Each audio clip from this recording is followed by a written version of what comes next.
To craft the first ever pressure suit, despite its flaws and redesign efforts, Post got it to work for a few flights in 1934, Rusnak said. But he was never actually able to race successfully with it. Post died a year later when his aircraft crashed during takeoff in Alaska. Still, through his research and testing, he basically demonstrates that a pressure suit in principle can work, Rusnak said. Meanwhile, Clark wanted to experiment with inflatable bladders, but couldn't because the company lacked the techniques to make them. He just had knitting facilities. Jacobs said. As legend goes, he went to the local store, bought a football, took the bladder out of the football and rigged up the very first prototype. Clark came up with an idea for a valve that would sense the G-forces that the plane was under and either inflate or deflate the football depending on the force applied. The football-turned-prospective bladder would fill up with enough air to squeeze pilots' blood into higher parts of their bodies to help them stay conscious.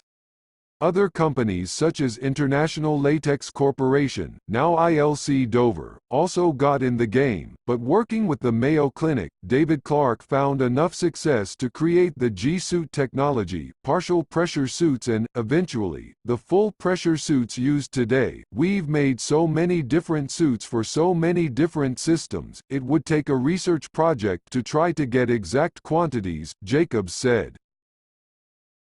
The company has moved away from G-suit production to manufacture only full-pressure suits. Absent exact numbers, you could state that we've designed, developed and manufactured aerospace crew protective equipment for nearly every crewed high-altitude and space program to date.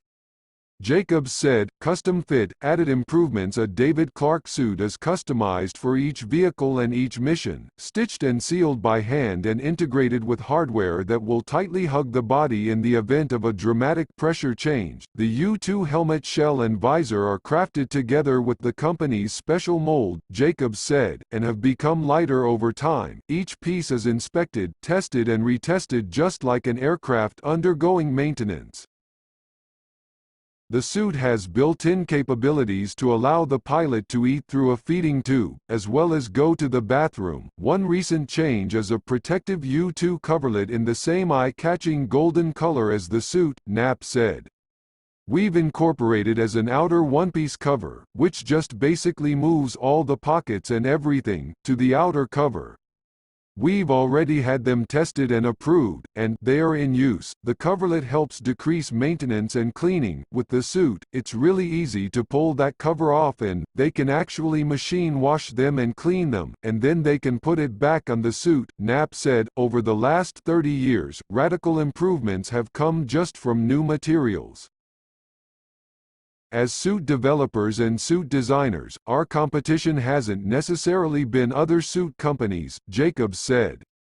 Our competition has been plain clothes. Gore-Tex, for example, replaced the suit's inner bladder for moisture wicking and breathability, which in turn regulates body temperature more effectively. Instead of being inside a dishwashing glove, it's a selectively permeable material that lets water vapor transmit while still being impermeable, Jacobs said. If avionics inside the U-2 becomes smaller and more modernized, it may require other upgrades to the suit. A lot of things are touchscreen now, said Beck, who's flown the U-2 for nearly 10 years between his active duty service and as Lockheed's test pilot. As we progress in technology, that may be one of those things we're going to need to have in the airplane, he said. David Clark is already working on touchscreen gloves for the Orion program, as well as Boeing Co.'s CST-100 Starliner capsule to ferry astronauts to and from the International Space Station (ISS). Jacobs said, upgrades may also include enhanced helmets. There's a range of things being discussed, Knapp said. Like active noise reduction or like an extra light or something in the helmet, similar to that of fighter pilots. We're throwing these ideas around a little bit, he said. Adapting to the human. Over the years, researchers have improved ergonomic design, life support equipment and cockpit instruments and automation by factoring in the human point of view, said Tim Schultz, Associate Dean of Academics at the U.S. Naval War College. In many cases, the machine is a superior means of control. Not in every case, but in many cases, said Schultz, who authored The Problem with Pilots, How Physicians, Engineers, and Airpower Enthusiasts Redefine Flight. It's really the human is who's holding us back, the human is the weakest link in the system, he said.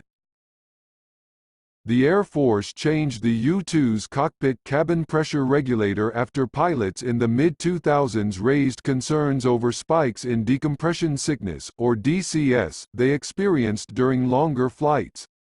DCS is caused by nitrogen bubbles forming in the blood or muscle, leading to pain, nausea, fatigue and other severe conditions. Materials are the most likely factor to evolve, Schultz said. There certainly could be some type of better fabric or textile or something, that will be more form-fitting, and maybe doesn't have to inflate so much in order to exert pressure around every square inch of the entire body.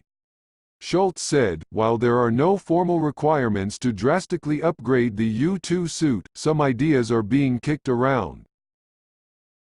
Developers could create a suit that would be less maintenance-intensive on the field technicians to wear. Maybe it costs just a little more for the suit, but it's saving hundreds of hours in field repairs or inspections. Knapp said, if you just look at your iPhone that you had 5 years ago, it's nothing compared to what you have now. Beck said, there's this inherent variation that has to be accounted for in how we integrate humans and machines. Schultz added, the pressure suit is one way to overcome those variations, but it also has to accommodate for those variable humans, too.